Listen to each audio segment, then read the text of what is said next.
새벽 예배 제가 기도하고 하나님 말씀 듣겠습니다. 기도하겠습니다. 하나님 감사합니다. 매일매일 하나님 은혜로 삶을 인도하여 주시니 하나님 참 감사합니다.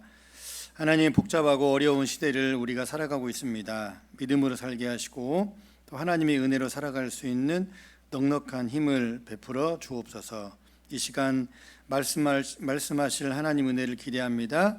은혜 베풀어 주옵소서. 믿사오며 예수님의 이름으로 감사하며 기도드립니다. 아멘. 오늘 우리에게 주어진 말씀은 로마서 12장 1절에서 8절, 로마서 12장 1절에서 8절 말씀 제가 봉독하여 올립니다. 그러므로 형제들아, 내가 하나님의 모든 자비하심으로 너희를 권하노니 너희 몸을 하나님이 기뻐하시는 거룩한 산 제물로 드리라. 이는 너희가 드릴 영적 예배니라. 너희는 이 세대를 본받지 말고 오직 마음을 새롭게 함으로 변화를 받아 하나님의 선하시고 기뻐하시고 온전하신 뜻이 무엇인지 분별하도록 하라. 내게 주신 은혜로 말미암아 너희 각 사람에게 말하노니 마땅히 생각할 그 이상의 생각을 품지 말고 오직 하나님께서 각 사람에게 나누어 주신 믿음의 분량대로 지혜롭게 생각하라. 우리가 한 몸에 많은 지체를 가졌으나 모든 지체가 같은 기능을 가진 것이 아니니 이와 같이 우리 많은 사람이 그리스도 안에서 한 몸이 되어 서로 지체가 되었느니라. 우리에게 주신 은혜대로 받은 은사가 각각 다르니 혹 예언이면 믿음의 분수대로, 혹 섬기는 일이면 섬기는 일로, 혹 가르치는 자면 가르치는 일로, 혹 위로하는 자면 위로하는 일로, 구제하는 자는 성실함으로, 다스리는 자는 부지런함으로, 긍휼을 베푸는 자는 즐거움으로 할 것이니라. 아멘. 오늘 주어진 말씀의 제목은 하나님이 기뻐하시는 영적 예배, 하나님이 기뻐하시는 영적 예배라는 제목으로 말씀 은혜를 나누도록 하겠습니다. 로마서 12장 1, 2절은 우리가 참 너무나 잘 아는 말씀이죠. 하나님께서 우리에게 주신 특별한 또 사명, 또 부탁, 또 당부와 같은 그런 말씀, 또 구원받은 백성이 하나님 앞에 어떤 모습으로 살아가야 되는가를 아마 대선언하시는 그런 구절이 로마서 12장 1절과 2절 말씀일 것입니다. 오늘 우리가 방금 읽었던 본문은 이제 구원받은 성도가 하나님 앞에 어떻게 살아가야 되냐, 율법이 아니고 또 죄의 종이 아닌 성령으로, 또 믿음으로, 또 복음이신 예수 그리스도로 구원받은 백성들이 어떻게 살면 좋을까에 대한 그런 바울의 내용이 잘 나와 있습니다. 우리 1절 한번 볼까요? 그러므로 형제들아, 내가 하나님의 모든 자비하심으로 너희를 권하노니 너희 몸을 하나님이 기뻐하시는 거룩한 산 제물로 드리라. 이는 너희가 드릴 영적 예배니라. 그렇죠? 바울은 하나님의 마음을 대변하면서 우리로 하여금 영적인 예배를 드려라 라고 말합니다. 그러면서 너희 몸을 하나님이 기뻐하시는 거룩한 산 제물, 그러면 구약의 레위기에 나와 있는 제사의 제물처럼 우리 몸을 그렇게 각을 떠서 불태워서 드리라는 말은 전혀 아니죠. 왜냐하면 하나님은 사람을 제물로 받지 않으시기 때문입니다. 구약에 나와 있는 이방 신들과 또 야훼 하나님과의 여러 가지 차이가 있지만 그 중에 또 분명하게 구분되어지는 차이 하나는 야훼 하나님은 사람을 제물로 받지 않으신다는 거죠. 인신 제사는 받지 않으신다는 겁니다. 그렇지만 이방의 신들은 사람을 제물로 또 많이 드리기도 그랬죠. 그렇다면 여기 1절에서 말하는 너희 몸을 하나님이 기뻐하시는 거룩한 산 제물로 드리라. 이것이 너희가 드릴 영적 예배니라. 저는 오늘 로마서 12장 1절로 8절에서 우리가 하나님 앞에 드려야 되는, 그러죠? 영적인 예배는 과연 무엇일까라는 것에 대해서 고민하고 생각하면서 말씀의 은혜를 나누려고 합니다. 여러분, 영적인 예배, 또 저 사람 굉장히 신령하다, 영적인 예배, 홀리한 예배, 그런 예배는 제가 언젠가도 말씀 한번 드렸지만 그런 분위기 잡고, 그렇죠? 조명 끄고 전자음악, 전자악기 동원하면서 그런 예배를 말하는 것인가? 오늘 우리가 읽었던 본문은 그런 가르침, 그런 말과는 상당히 거리가 먼 것 같습니다. 그렇다면 영적 예배는 어떠한 예배를 말하고 있는지 2절부터 차례로 하나씩 보겠습니다. 2절 볼까요? 너희는 이 세대를 본받지 말고 오직 마음을 새롭게 함으로 변화를 받아 하나님의 선하시고 기뻐하시고 온전하신 뜻이 무엇인지 분별하라입니다. 영적인 예배를 드리는 건 뭐냐면 그런 것들, 우리가 소위 말하는 약간 이상한 것들, 약간 한쪽으로 치우치는 그런 것이 아니라 하나님께서는 말씀하시기를 첫 번째, 이 세대를 본받지 말라입니다. 그렇죠? 이 세상을 등져 살아라가 아니죠. 이 세상과 단절하라가 아닙니다. 잘 보면 이 세상에 속하여 살되, 그러나 세상의 가치, 세상의 기준, 그런 것들을 따라하지 말라는 말이죠. 그러한 것을 따라가지 말고 쫓아가지 말라는 겁니다. 그래서 오직 마음을 새롭게 함으로 변화를 받아. 그런 것 같습니다. 우리 마음이 하나님의 성령으로 변화받고 새롭게 또 부어주시는, 베풀어주시는 은혜로 충만해질 때 우리의 삶이 변화되는 것 같습니다. 그렇죠? 오직 마음을 새롭게 함으로 변화를 받아. 그래서 하나님의 온전하신 뜻을 분별하라 그러죠. 그러니까 이 세대를 본받지 않을 때, 이 세상의 가치를 추구하면서 따라 살면서 마음을 전혀 새롭게 성령 하나님의 은혜와 도우심을 구하지 않으면서 하나님의 뜻을 구한다, 하나님의 뜻을 분별한다, 그렇게 하고 싶다, 어렵다라는 거죠. 그렇게 안 된다라는 겁니다. 그렇죠? 그래서 누구를 따라갈 것인지, 우리 인생의 주인 되시는 분이 누구인지, 하나님인지 아니면 세상의 가치와 세상의 재물인지 분명히 선택해야 할 것입니다. 그래서 하나님을 본받아 하나님의 뜻을 따라 살아갈 때 우리가 새롭게 될 수 있다라고 바울은 분명하게 말하고 있으면서 또 3절 볼까요? 내게 주신 은혜로 말미암아 너희 각 사람에게 말하노니 마땅히 생각할 그 이상의 생각을 품지 말고. 저는 오늘 본문의 3절 마땅히 생각할 그 이상의 생각을 품지 않아야 된다라는 말이 참 너무나 좋습니다. 아름다운 말씀 같아요. 비슷한 말이 고린도 전서에 그런 말이 있죠. 성경, 그렇죠? 기록된 말씀 밖으로 나가지 말 것을 또 고린도 전서는 말하고 있습니다. 여기도 그렇습니다. 마땅히 생각할 그 이상의 생각, 하나님 앞에 구원받은 성도로서 또 예수 그리스도의 종으로서, 그렇죠? 하나님의 뜻을 분별하면서 살아가는 그 한 사람으로 살아갈 때 우리가 품을 수 있는 그 이상의 생각을 품지 말라는 겁니다. 당연히 품을 수 있죠. 그렇죠?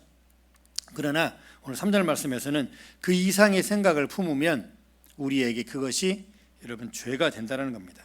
여러분 죄는 윤리적인 죄, 도덕적인 죄 그런 것도 있지만 어떠한 선, 우리가 분명히 넘지 말아야 할 선을 넘는 게 여러분 그게 죄이죠. 아담과 하와도 그랬죠. 우리 생각도 마찬가지입니다. 우리가 생각할 수 있는 범위 내에서만 생각하는 게 어쩌면 구원받은 성도의 당연한 삶의 자세인 것 같습니다. 그러면서 오직 하나님께서 각 사람에게 나눠주신 믿음의 분량대로, 그렇죠? 지혜롭게 생각하라. 믿음의 분량대로, 믿음의 정도껏, 그렇죠? 믿음의 분수에 맞게 믿음의 범위 내에서 그 사람이 감당할 수 있는, 그렇죠? 그 사람이 감당할 수 있는 믿음의 범위, 믿음의 테두리 안에서 생각하라. 지혜롭게 생각하라. 그렇게 말합니다. 이러한 것들이 지금 영적인 예배라는 겁니다. 2절, 3절 다시 한번 말씀드리면 또 4절 볼까요? 우리가 한 몸에 많은 지체를 가졌으나 모든 지체가 같은 기능을 가진 것이 아니니. 5절 이와 같이 우리 많은 사람이 그리스도 안에 한 몸이 되어 서로 지체가 되었느니라. 4절, 5절 말씀 보면 우리 몸에 많은 지체가 있으나 모두가 똑같은 기능을 가진 것이 아니라 그러죠.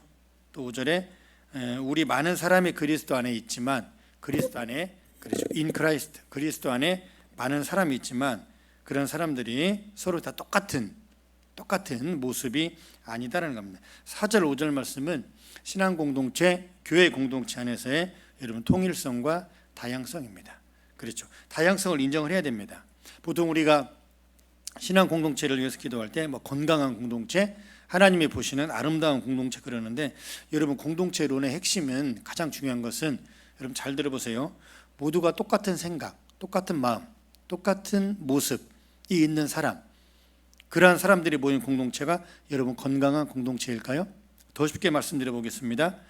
모두가 똑같이 세모의 마음, 이 사람도 세모, 저 사람도 세모, 누구도 세모, 누구도 세모, 모든 사람이 다 세모의 마음, 이런 사람들이 모인 공동체가 여러분 건강한 하나님의 쓰시는 공동체일까요? 아니라는 거죠. 공동체는 세모의 마음도 있고 네모의 마음도 있고 별과 같은 마음도 있고 마른 목골도 있고 동그라미 모양도 있고, 여러분 공동체는 다양한 생각, 다양한 신앙의 스타일, 이런 사람들이 모인 데가 공동체입니다. 그러한 공동체가 하나님의 통일성, 그렇죠? 다양한 사람들이 모인 그 공동체가 한 분이신 하나님의 말씀을 듣고 하나 된 생각을 가지고 나아가는 게 여러분 바로 건강한 공동체입니다. 그러한 예배를 드리라는 거죠. 하나님 앞에 그렇게 살아가는 것, 그러한 공동체가 하나님께서는 영적인 예배를 드리는 공동체라고 말씀하고 있는 것입니다. 모두가 똑같은, 공산주의와 같은, 모두가 똑같은, 이렇게 하면 이렇게, 저렇게 하면 저렇게, 또 그건 아니죠. 또 이런 것과 하나님의 부르심의 사역, 사명, 이런 것을 또 공동체론과 같이 또 생각하면 또 분명히 문제가 있습니다. 제가 말씀드리는 것은 공동체론에 대해서 본질적인 의미를 말씀드리는 겁니다. 6절 볼까요? 우리에게 주신 은혜대로 받은 은사가 각각 다르니 혹 예언이면 믿음의 분수대로. 여기도 그러죠.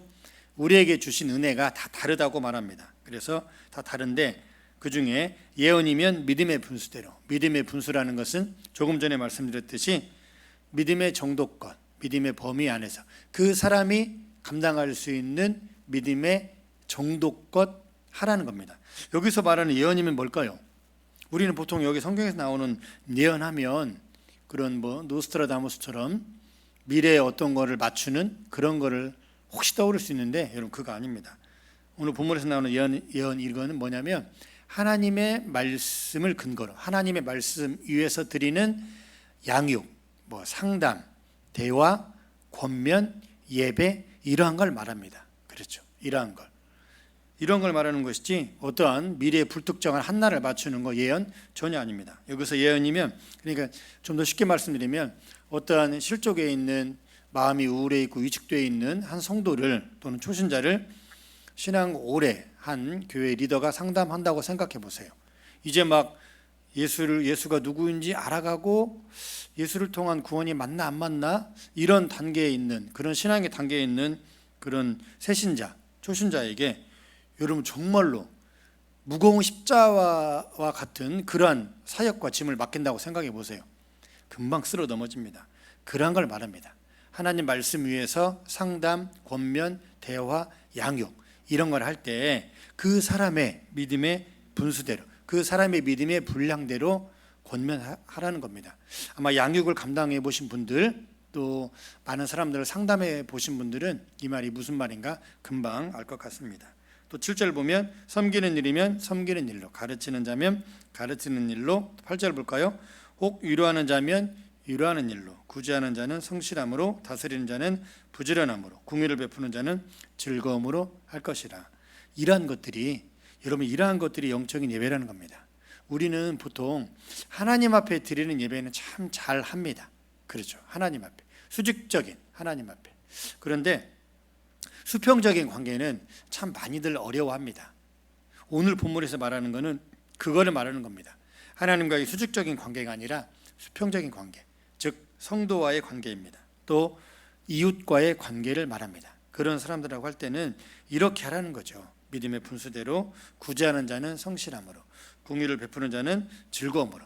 좀 궁유를 베풀다가 실증내거나 짜증내지 말고, 포기하지 말고. 또 다스리는 자, 교회 리더를 말합니다. 리더들은 성실함으로 하라는, 부지런함으로 하라는 소리죠. 또 구제하는 자는 성실함으로. 한번 했다가 안 하다 그러지 말고 한번 구제하면 꾸준히 그런 성실함으로 하라는 말입니다. 이러한 것들이 바로 하나님 앞에 살아있는 영적 예배라는 겁니다. 너희 몸을 하나님이 기뻐하시는 거룩한 산 제물로 드리라. 이것이 너희가 드릴 영적 예배라는 겁니다. 말씀 많이 읽고 기도 많이 하고 금식하고 이런 것도 중요하죠. 물론 간과해서는 안 됩니다. 그러나 그건 못지않게 똑같이 중요한 것, 여러분 덜 중요한 게 아닙니다. 똑같이 중요한 게 바로 이런 모습이죠.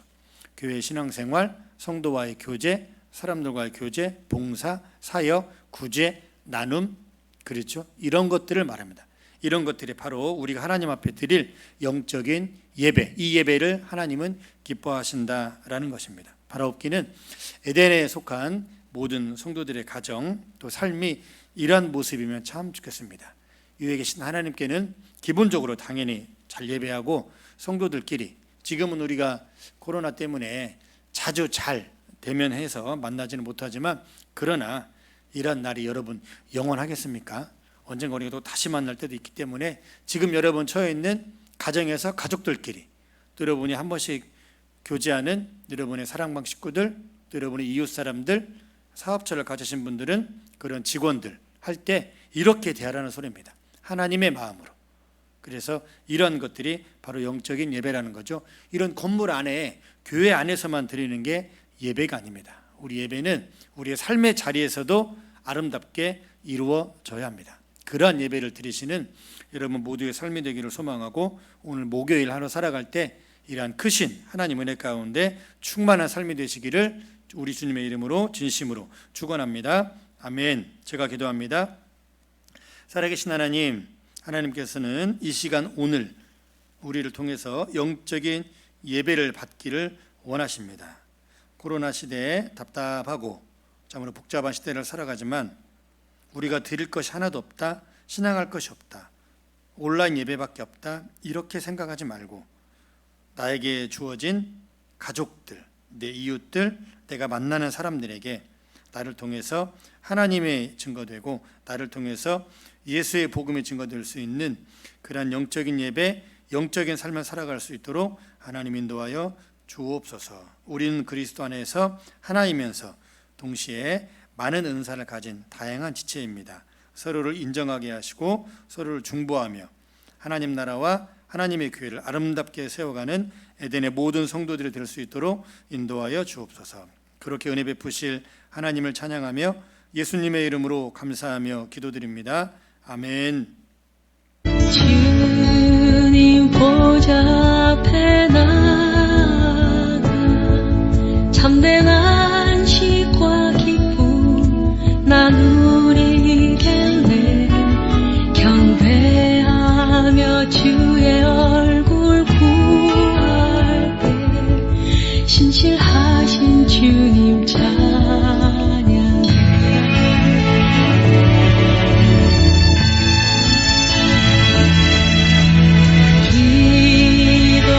들으시는 하나님 폭풍 속에 내 기쁨 내 노래시라. 주의 날개 아래서 내 맘 쉬니 신실하신 주님